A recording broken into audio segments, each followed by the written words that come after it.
নমস্কার, আজ একটা অঙ্ক নিয়ে এই সংখ্যাটা বলা আছে কি 7টি ক্রমিক সংখ্যার যোগফল 182 হলে বৃহত্তম সংখ্যাটি কত? মানে পরপর 7টা সংখ্যা আছে, তাদের যোগফল 182।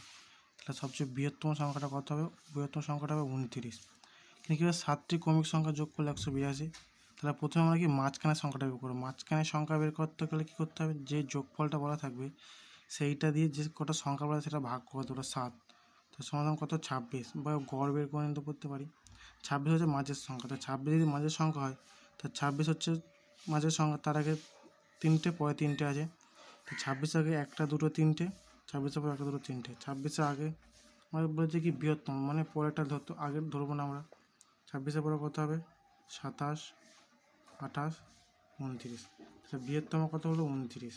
আর যদি বলতো ক্ষুদ্রতম বলতো তাহলে কত হলো? 26 আগে কত হবে? 25, 24, 23। তাহলে ক্ষুদ্রতম হলে 23, বৃহত্তম হলে 29। আমাদের এখানে কী চেয়েছে? বৃহত্তম। উত্তর কত হবে? 29। আশা করি সবাই বুঝতে পেরেছো।